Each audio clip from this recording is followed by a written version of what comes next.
же вот правящий класс хаджей, да, в Центральной Азии, это потомки первых трех халифов. Абу Бакра, Умара, Усмана, Ходжагон. Вот. Есть вот эти вот в Чечне, например, Дениевы, да, Арсановы, Дениевы, это тоже потомки так называемые курайшиты. Я занимался этим вопросом так очень серьезно. В бытность создания Исламской партии Возрождения этим вопросом занимался, да еще там в Таджикистане. И я пришел к выводу, что это все евреи, которых понавезли в 18-19 веке, кого раньше, кого позже. Например, после пленения имама Шамиля царская охранка сделала такой ход. Он, например, был у меня такой близкий достаточно друг, Муса Амалиев. Он представлял исламский комитет в Грозном. Раз он мне показывает такую вот, примерно такого формата, фотографию, точнее вот здесь вот такие маленькие вот как бы иконки клеммы, да, внутри которых портретики фотографические.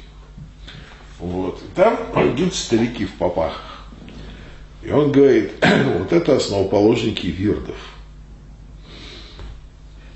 Я говорю, то есть ты хочешь сказать, что это создатели суфизма в Чечне? Да, он говорит, это вот шейхи тарикатов, вот с них как бы все, основоположники вирдов. Я говорю, то есть вот ты вот подумай, когда появилась фотография? На Кавказе. Допустим, братья Люмьер тогда-то, а вот на Кавказе, допустим, 80-е, 90-е годы, обычное дело уже. Да? Уже вот там дошло до того, чтобы старик сфотографировался, это уже начало, наверное, 20 века. Допустим. Я говорю, ты хочешь сказать, что до этого не было вирдов, суфизма, да? Вот, то есть это вот как они могут быть основоположниками чего бы то ни было, когда сами фотографии свидетельствуют о том, что это люди, которые самые, так сказать, ранее сфотографировались в 80-е годы, а то и в 90-е. Вот как они могут быть основоположниками чего-то? А до этого было имамат Шамиля, там все. Это как вот? Но тогда же не было фотографий. Он так задумался. Я говорю, ты понимаешь, что это все новодел? Что все эти старики на фотографии, это не аутентик, это новодел. Он так задумался. А я ему дальше объяснил. Когда имам Шамиль сдался в Гунибе, охранка сделала спецоперацию по изменению сакрального поля в регионе.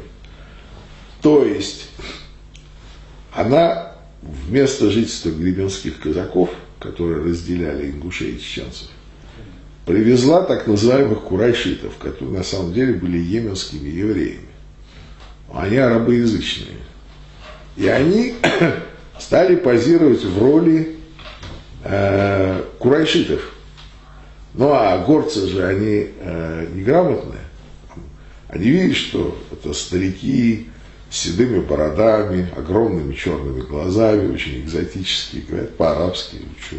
То есть это вот старцы, они были основоположниками вот этих вот новых вирдов.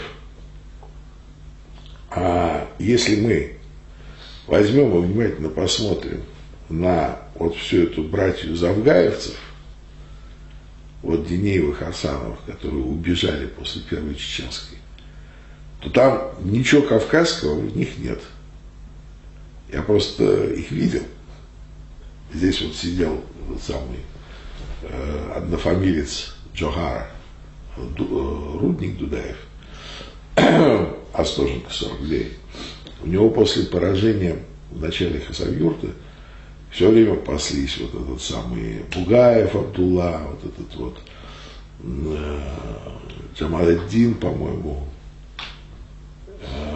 Якуб, вот этот мэр Грозного при Завгаеве, да? они все выглядели очень левантийские типы. Просто это, чеченцы такие никогда не бывали. Левантийский тип, еврейский такой. Вот. Очень многие среди них были просто вот, например, вот Магомед Динеев, это близкий друг Адалета, помню, такой босс нефтяной отрасли. У него этот сын вообще пищащим голосом говорил, и, так сказать, явно у него был пониженный тестостерон, проблемы с гормонами. Да и у самого тоже проблемы с гормонами. Семитоидный тип у всех. А это все такая вот элита этих курайшитов. Вот. А нынешние, которые вот там сейчас сидят, это Рамзан Кадыров, они принадлежат к этому нижнему полюсу тарикатов. То есть те были, значит, у нас Нагшбанди, а эти кадыриты, это бедные. Это тарикат для бедных. Они там волкообразные, такие как волки. Вот. Ну, то есть они не имеют отношения к курайшитам. А вот курайшиты, они уже после того, как сбежали, они здесь все окопались. Вот. Что касается Средней Азии, там этот процесс раньше произошел. То есть я думаю, что туда вот эти йеменские евреи набежали в эпоху прихода к власти мангытов в Бухарском Эмирате. Мангыты пришли, династия мангытов в Бухаре воцарилась за 250 лет до революции. Ну, то есть это где-то 1750 какой-то, да, такой. Вот в это время, то есть это первое, как бы, так сказать, продвижение русских в ту сторону, в сторону Азии.